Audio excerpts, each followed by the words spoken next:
Retour sur le plateau d'Actu Matin, nous sommes à l'international à présent. Vous voyez bien ces images, peut-être que vous les avez sans doute regardées. Le grand défilé hors norme justement de la Chine pour célébrer le 80e anniversaire de la victoire de la guerre de résistance du peuple chinois contre l'agression japonaise. La Chine de Xi Jinping a émerveillé le monde entier par cette démonstration de force qui n'est pas du goût de la Maison Blanche. On va y revenir dans un instant. Mais derrière cette grande célébration, quelle contribution la Chine apporte à la paix et dans le monde? Pour en parler, je suis avec Heribert Label Elisa Diovi, consultant en relations internationales et président du groupe de réflexion de Xi'an pour la coopération et le développement sino-africain. Monsieur Heribert Label Elisa Diovi, bonjour. Bonjour Eric Edeno. Merci d'être notre invité sur Actu Matin. Le plaisir est partagé. Eh bien, on va évoquer ce sujet. Je suis sûr que vous avez observé ce grand défilé, justement. Qu'est-ce que cela vous inspire d'abord? Qu'est-ce que Xi Jinping veut démontrer à travers ce défilé militaire? Mais la première chose, c'est que, comme j'en parlais encore hier avec un de nos compatriotes, autant au-delà des pays occidentaux, l'Afrique a payé un prix cher pour que le monde connaisse la paix et la sécurité internationale, notamment à travers les deux guerres mondiales. Il n'y a pas eu que l'Occident. Autant aujourd'hui, on comprend davantage qu'un pays comme la Chine a payé un prix lourd pour la paix et la sécurité internationale. On parle de pas moins de entre 20 et 30 millions de personnes. Et quand on va plus loin, on se rend bien compte qu'avant même le déclenchement de la guerre entre 39 et 45, que déjà en 1931, alors la Chine et le Japon étaient déjà en situation de confrontation, et précisément dans la période 37 à 45. Et donc, on peut noter près de 14 ans de guerre consécutive entre le Japon et la Chine, une guerre d'occupation. Donc, la Chine a payé un prix lourd pour qu'il y ait une certaine paix et une certaine stabilité mondiale. Deuxièmement, il faut reconnaître que la contribution de la Chine pour une paix mondiale est également à noter, puisque nous allons certainement on va évoquer cet aspect. Alors pour vous, donc c'est tout ceci qui mérite une telle célébration? Mais c'est que la Chine a payé. C'est très important que l'on sache qu'au-delà des pays occidentaux, il y a les pays africains, il y a la Russie, mais la Chine est le deuxième pays dans le monde à payer un prix lourd pour que la Seconde Guerre mondiale puisse cesser. Et si il n'y avait pas la Chine, comme pourrait le dire Franklin Roosevelt, on aurait pu assister à une autre situation, puisque la guerre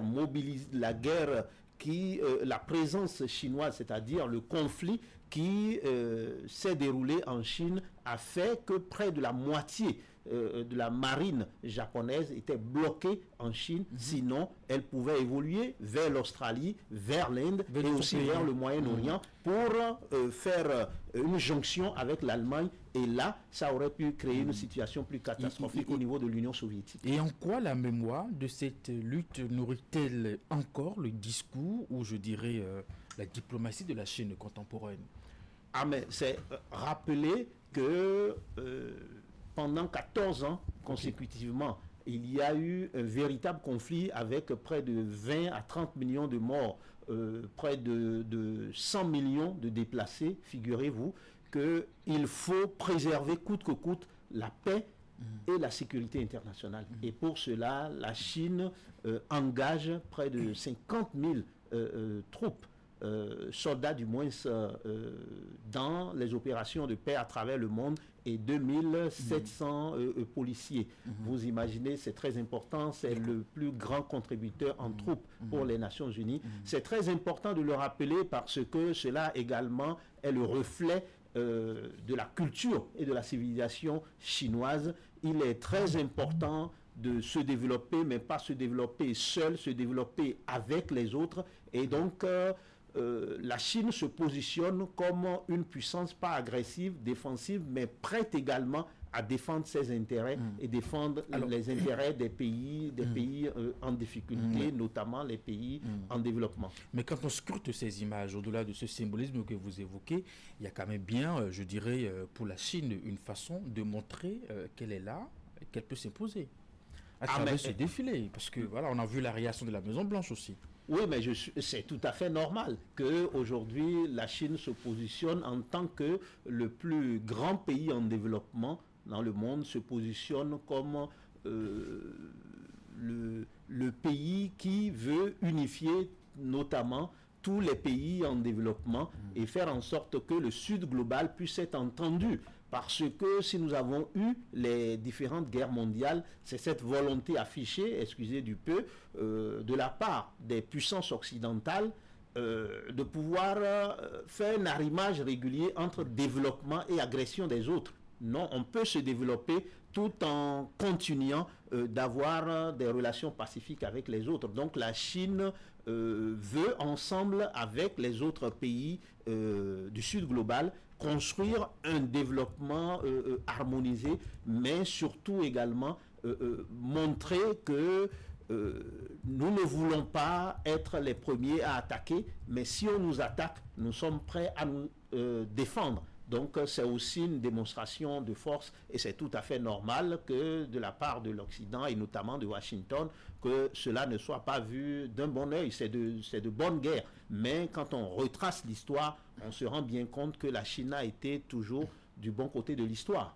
Alors je vous cite la réaction de Donald Trump justement, qui estime que Xi Jinping conspire contre les États-Unis avec Vladimir Poutine et Kim Jong-un. Vous êtes de cet avis ?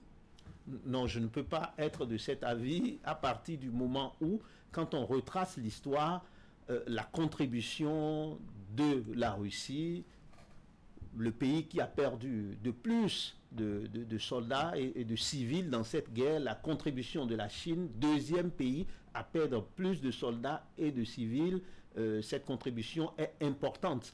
Et donc, évidemment, on fait le constat aujourd'hui que l'unilatéralisme occidental nous a amenés dans le gouffre. Et s'il n'y avait pas, parce que l'histoire est têtue, quand on prend les rapports avec l'Afrique, s'il n'y avait pas, par exemple, la contribution d'un pays comme la Chine, et tout cela structuré avec le forum sur la coopération sino-africaine à partir de 2000, avec le premier sommet en 2006, qu'on serait dans une situation catastrophique parce que lorsque les intérêts des pays occidentaux sont engagés, ils sont capables de tout délaisser et de résoudre leurs problèmes là où ça les profite. Et vous avez bien constaté qu'après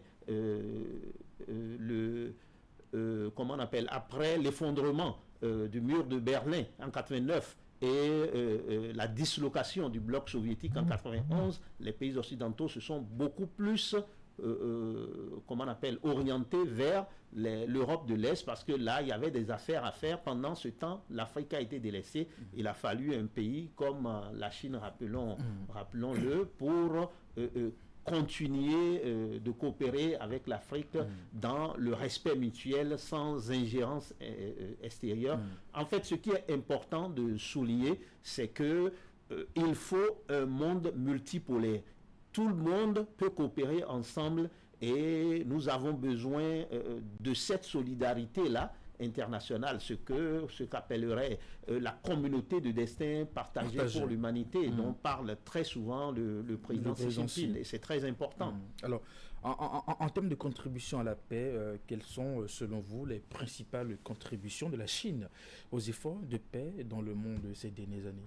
Oui, déjà, la Chine est le premier pays contributeur des troupes aux Nations Unies, avec plus de 50 000 soldats déployés, 2700 policiers dans 20 pays où il y a des situations de conflit, depuis une trentaine d'années, il faut le préciser. En dehors de ça, maintenir la paix et la sécurité internationale, c'est également travailler pour le développement harmonisé des nations. Et dans ce sens-là, la proposition chinoise relative à la ceinture et la route qui aujourd'hui implique près de 150 pays et organisations internationales. Cela montre que la Chine va dans le sens de faire en sorte que il y ait dans le domaine des infrastructures, que ce soit routières, portuaires, aériennes, et également dans le domaine des infrastructures, de la santé, même du numérique et également de l'économie verte, des propositions qui permettent vraiment de se développer ensemble, parce que la Chine n'oublie pas qu'au début des années 70, elle était encore un pays agricole et qu'aujourd'hui est devenu un pays, en tout cas le plus grand pays en développement, et qui a connu, grâce aux TIC, aux technologies de l'information et de la communication, de grands progrès pour devenir aujourd'hui la deuxième économie mondiale, avec l'ambition de devenir en 2049, lorsqu'il sera question de célébrer le centenaire de la fondation de la République populaire de Chine, la première économie mondiale. La paix et la sécurité internationale, c'est également le développement. Et dans ce sens, l'initiative La Ceinture et la Route est une initiative importante et qui aide à vraiment se développer ensemble. Au-delà de cela, toujours dans le sens de faire en sorte d'éviter des conflits mondiaux, il y a également les 3 propositions qui ont été faites par le président Xi Jinping, à savoir la proposition pour un développement global de l'humanité, la proposition pour une sécurité globale de l'humanité, sans oublier également la proposition pour une civilisation globale, parce que seul on ne peut pas être intelligent. Toutes les civilisations se valent, en tout cas se complètent, et nous sommes dans un village planétaire, il faut travailler ensemble pour la paix et la sécurité internationale. Et j'ajouterais également la nécessité, et ça la Chine martèle cela, pour construire un avenir, pour construire la construction d'un avenir partagé pour l'humanité. Il est très important également que l'Afrique soit de plus en plus impliquée dans les instances de décision, donc notamment que ce soit au Conseil de sécurité de l'ONU ou dans les organisations internationales. Cela est très important. Et également, la Chine travaille à ce que l'Afrique soit positionnée aux côtés des BRICS, qu'il y ait des représentants africains qui soient là, en tout cas partout où il est question de décider de l'avenir du monde, que l'Afrique, qui a quand même le plus grand nombre de pays en développement et berceau de l'humanité, que l'Afrique soit présente.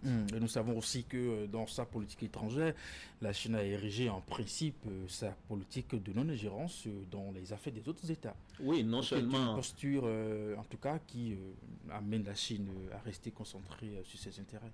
Oui, déjà que c'est le seul grand pays au monde qui a inscrit dans sa constitution et dans la constitution du Parti communiste chinois qu'il faut qu'il y ait toujours cet esprit de développement pacifique. Le développement pacifique, parce qu'on peut se développer en étant en bon rapport avec les autres acteurs de la société internationale. On n'est pas obligé, comme l'Occident, pour se développer, d'affronter les autres, d'être toujours dans une position de guerre. Allez. On va finir avec une dernière question. Enfin, selon vous, quel est le message que la Chine adresse justement à tous les peuples, notamment le continent africain, dans ce contexte commémoratif tourné vers l'avenir?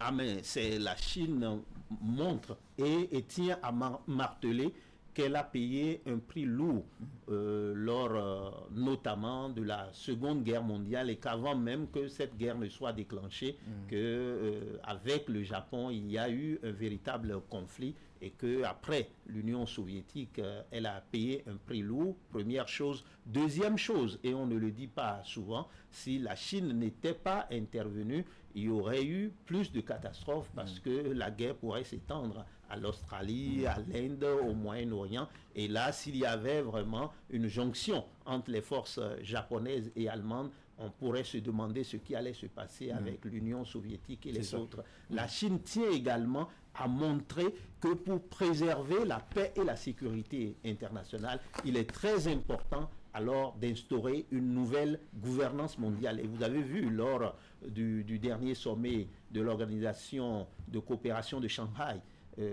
qui a eu lieu dernièrement en Chine, et Xi Jinping a également proposé l'initiative de la gouvernance mondiale qui consiste à ce qu'il y ait vraiment de négociations régulières ou de compréhension mutuelle entre les États. On n'est pas obligé d'imposer un modèle aux autres. Il va falloir que chacun respecte l'autre.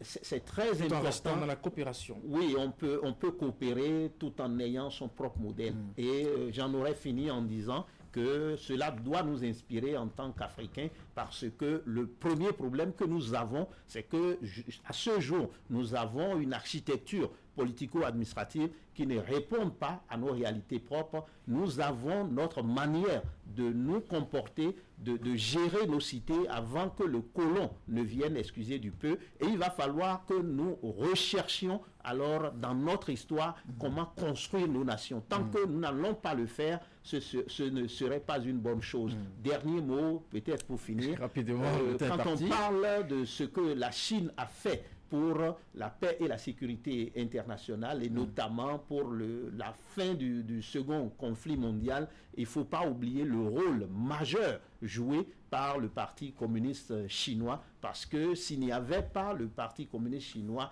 pour rassembler les Chinois avec eux-mêmes, on n'aurait pas eu également ce résultat. Il faut que, lorsque nous poursuivons la paix et la sécurité internationale, il faut que nous sachions que c'est d'abord également une histoire de développement harmonieux. Il faut faire en sorte que le peuple soit privilégié et que les intérêts personnels soient mis de côté. Et on ne peut pas construire le monde tout seul. On doit être en solidarité. Merci à vous.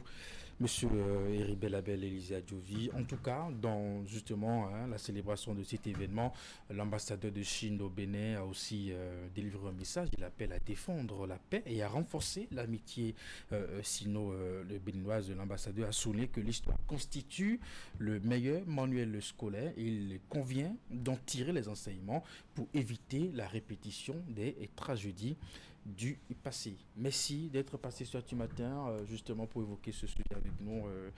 Je vous souhaite une très bonne journée.